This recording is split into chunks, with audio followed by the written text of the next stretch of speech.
Magandang araw, Askians!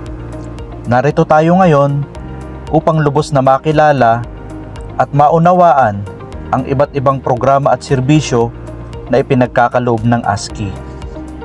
Sino nga ba ang ASKI? Ang ASKI o ang Alalay sa Kaunlaran Microfinance Social Development Incorporated ay naitatag noong October 1986, taon kung saan naganap ang EDSA People Power Revolution. Ito ay nairehistro sa SEC or Securities and Exchange Commission noong March 23, 1987 bilang isang non-stock, non-profit at Christian Development Organization.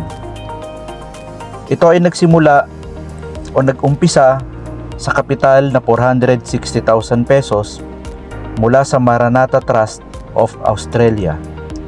Sa kasalukuyan, ang ASKI ay mayroong 92 branches na nag-ooperate sa 4 na rehiyon ng Pilipinas.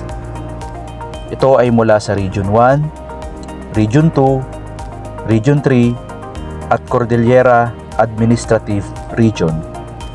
Ang ASKI ay may iba't ibang programa ng pagpapahiram o microloans. Ito ay naglalayon na matugunan ang mga pangangailangan ng ating mga kababayan. Ang mga programang ito ay nahahati sa 4 na uri. Ito ay ang business loan, agricultural loan, shelter loan, at multipurpose loan. Tara, pag-usapan natin ano-ano nga ba ang mga programang ito. AKP. Ang AKP o Alalay sa Kabuhayan Program ay isang uri ng business loan na ino-offer ng ASKI. Ito ay tinatawag ding self-help group. Layunin ng programang ito na mapatatag ang samahan at mapasigla ang socio-economic activities ng mga maliliit na negosyante sa isang komunidad. ILP.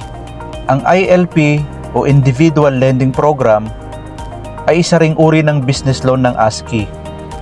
Ang programa namang ito ay dinisenyo para sa mga micro-entrepreneurs na nag-ooperate ang negosyo malapit sa kabayanan tulad ng palengke o commercial districts. AMP.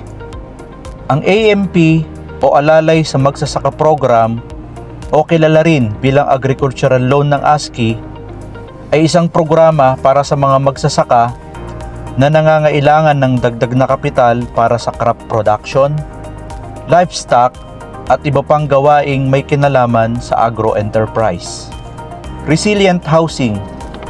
Ang Resilient Housing ay isang uri ng shelter loan ng ASKI na idinisenyo para sa pagpapatibay ng bahay o resilient housing, katuwang ang wholesale cement at build change. Prioridad ng programang ito na magkaroon ng matatag at matibay na bahay ang mga nangangailangan nating kababayan bilang paghahanda o pagtugon sa pagbabago ng panahon o tinatawag din na climate change. WASH. Ang WASH o Water, Sanitation and Hygiene Program ay isang uri ng shelter loan ng ASKI.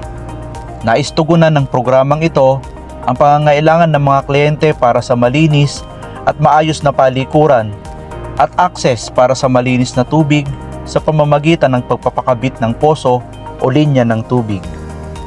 Gadget Loan. Ang Gadget Loan Program ay isang uri ng multipurpose loan ng ASKI katuwang ang iSynergy. Layunin nito na matulungan ang mga kliyente na ma-improve ang kanilang negosyo sa pamamagitan ng teknolohiya. Maaari rito mag-avail ng cellphone loan, laptop loan, at CCTV installation loan. GEL. Ang GEL o Green Energy Loan Program ay isa ring uri ng multipurpose loan ng ASKI. Layunin ng programang ito na makapag-save ang mga kliyente sa pamamagitan ng green energy technology na kung saan maaari mag-avail ng iba't ibang solar products o solar appliances. Kung nais na makatipid sa bayad ng kuryente, maaari ding magpa-installa ng solar energy para sa buong bahay. Salary Loan. Ang salary loan ay isang uri ng multipurpose loan ng ASKI para sa mga kliyente na ang main source of income ay mula sa pagiging empleyado.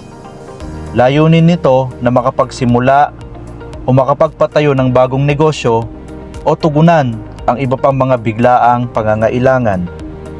AOP.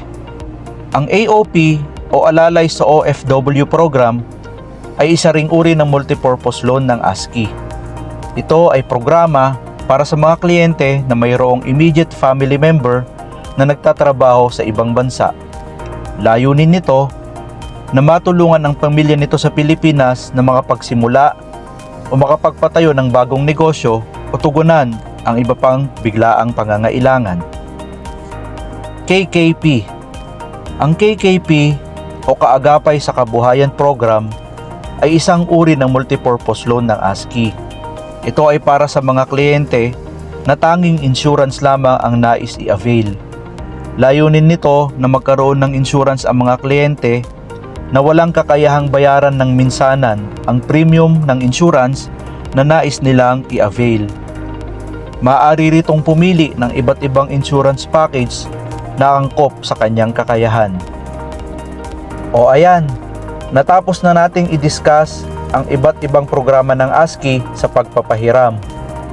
Tandaan, dapat 18 to 65 years old at nasa maayos na kalusugan ang maaring maging kliyente ng ASCII.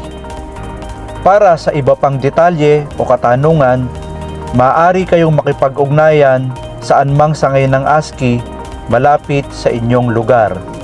Maaari nyo ring bisitahin ang aming Facebook page at YouTube channel. Halina kaibigan, sumama ka na.